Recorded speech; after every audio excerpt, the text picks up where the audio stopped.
quand j'ai appris qu'on devait recevoir Clé Salée, j'étais vraiment heureuse parce que je me suis dit, ici sur ce plateau, il y aura des choses qui vont sortir parce que c'est quelqu'un qui est vrai, c'est quelqu'un qui parle avec le cœur, c'est quelqu'un qui dit ce qu'il ressent. Il a promis d'ailleurs à nous justement, dire... et quand il est arrivé ici, je me suis dit oui, on va tout savoir.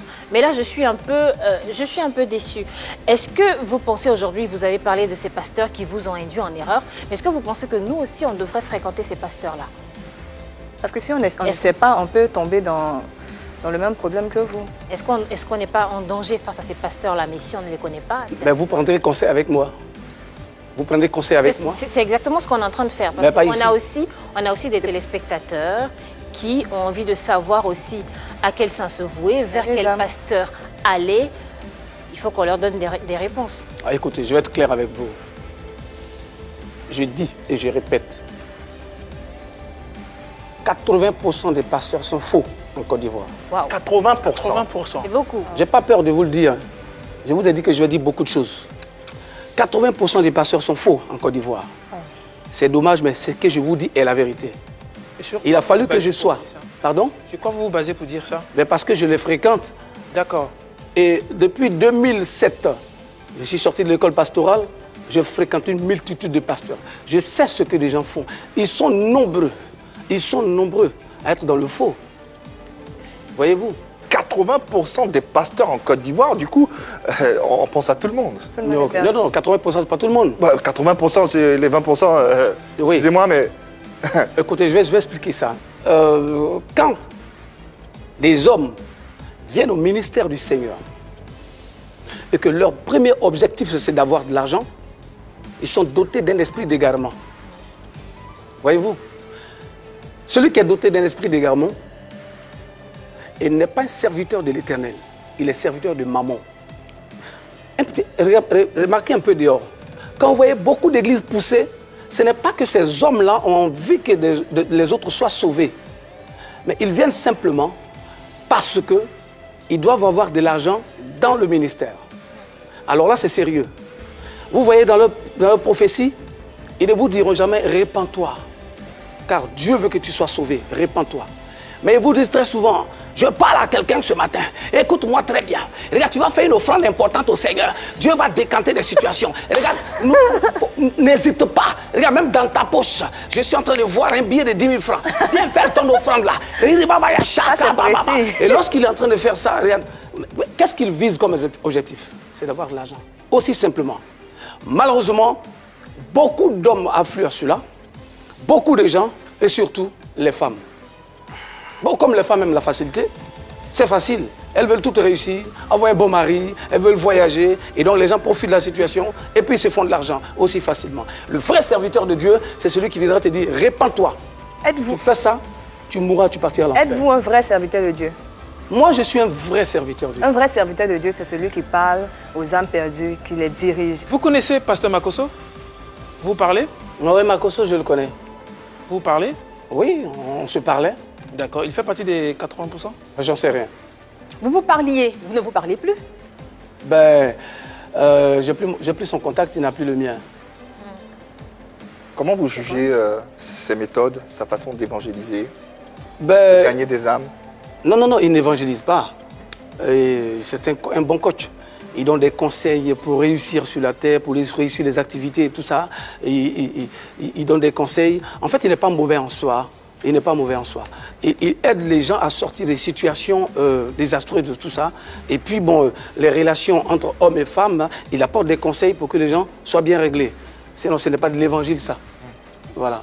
Avoir les bons comportements, ça n'a rien à voir avec l'évangile. L'évangile, c'est répands-toi, car le royaume de Dieu est proche. Si tu meurs dans cette situation... Alors, reformulons la question, est-ce un ça. bon serviteur de Dieu? Ben, il est bon à sa façon, puisqu'il apporte des conseils. Et à votre façon? J'attends beaucoup de choses avant de me prononcer sur Makosso. Quelles choses, lesquelles? Qu'est-ce que vous attendez? J'attends des choses que je verrai avec mes yeux. D'accord. Parce que je vous ai dit que je ne le fréquente plus. Mais ça voudrait dire qu'il y a des choses que je ne sais plus de lui. Voilà, je ne peux pas dire des choses que je ne sais pas. Ça, c'est mon défaut. Je dis des choses que je sais. Et dans le spirituel, j'ai un œil.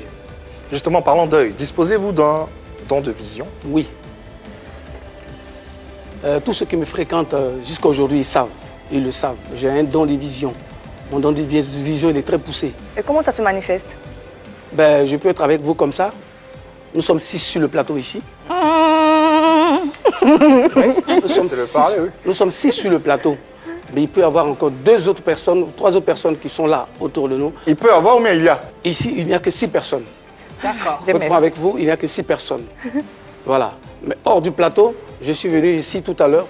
J'ai vu des choses. J'ai découvert des choses dont je ne peux pas parler maintenant et que je laisse faire. Voyez-vous, moi, quand je dois dire une chose ou dénoncer quelque chose, c'est lorsque je reçois cela comme information. On dit, dis cela, parle. Pour précision, avant de venir à cette émission, j'ai consulté d'abord le Seigneur qui m'a dit, oui, va et parle. C'est là que j'ai accepté. Il y a beaucoup de chaînes de télévision qui m'ont invité. Avant de venir, j'ai consulté, le Seigneur m'a dit, non, n'y va pas. Attends que je donne l'ordre. Et c'est comme ça qu'on sert Dieu en vérité. Donc c'est le Et Seigneur qui vous a dit de venir ici. Oui. Et de Il parler. a dit de parler. Oui, de surtout. parler. Voilà. Revenons, Oui, voilà. rapidement. Tout à l'heure, la sœur parlait de chantre. Oui.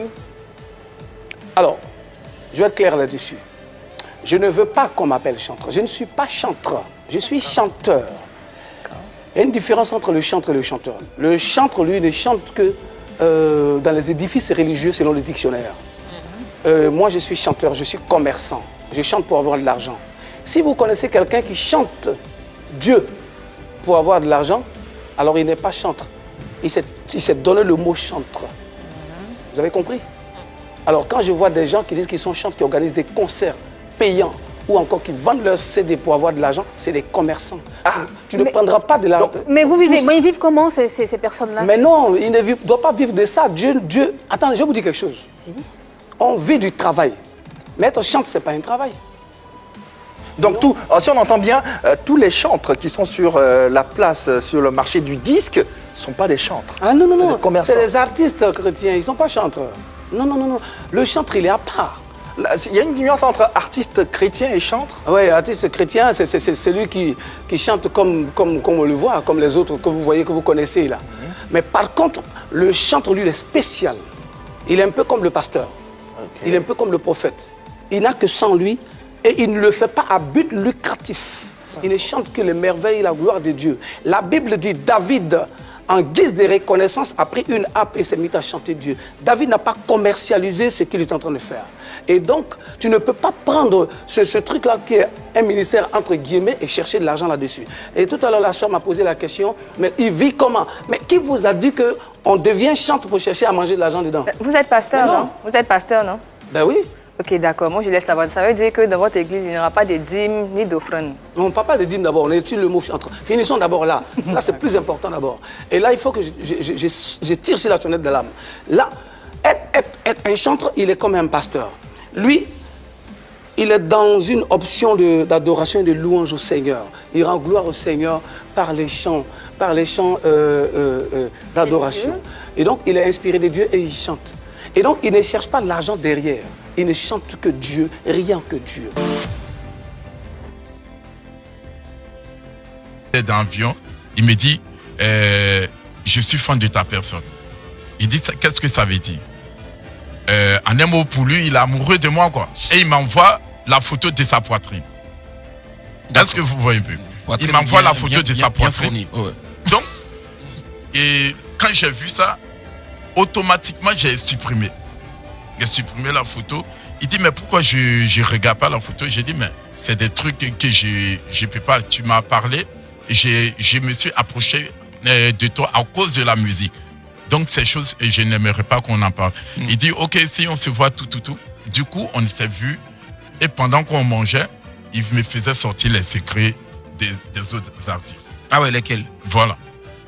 Non, il me dit, non, Luki, tu sais, si tu veux avancer dans la musique, faut commencer, faut rentrer dedans en fait. Il faut devenir... Voilà, homosexuel. Très bien. Et, je lui ai dit non, c'est pas possible. Il dit non, même moi-même j'ai fait ça avec Serge Beno, j'ai fait ça avec Mola. J'ai dit quoi? Il dit ok. Il dit mais moi, président Eluki, je ne ferai pas ça parce que je suis un gladiateur. Du coup, qu'est-ce qui s'est passé?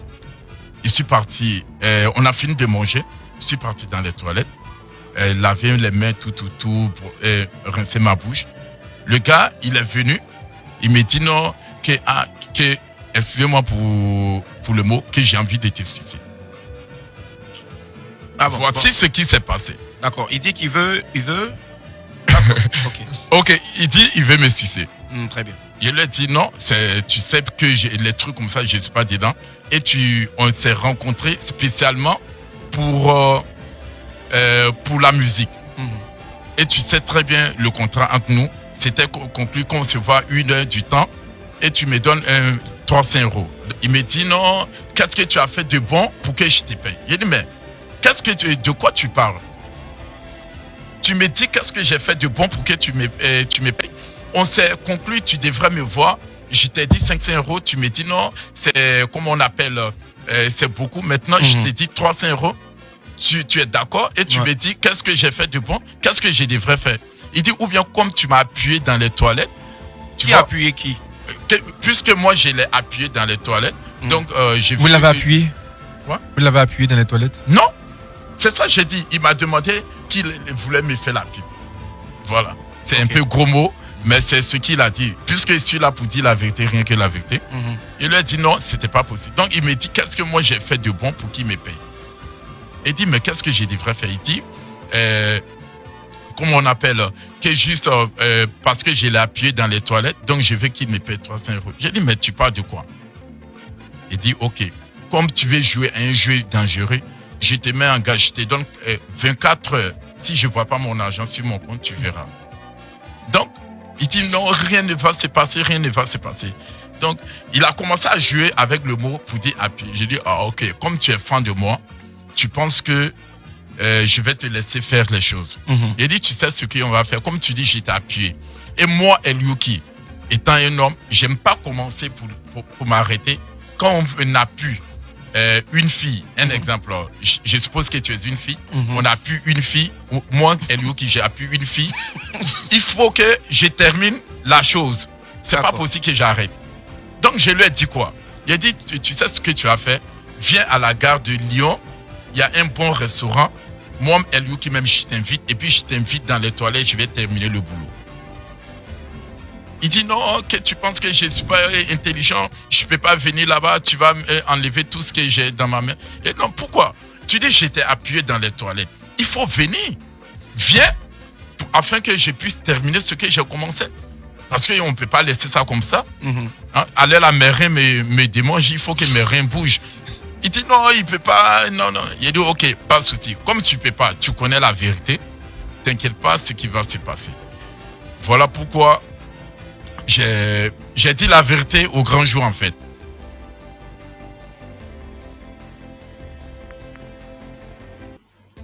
Coucou mes Indiens, mes Indiennes, bonjour. On dit quoi? Bien réveillé, j'espère.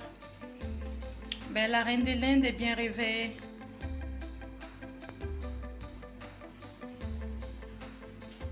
Un instant, mes amours. Bien réveillée, j'espère.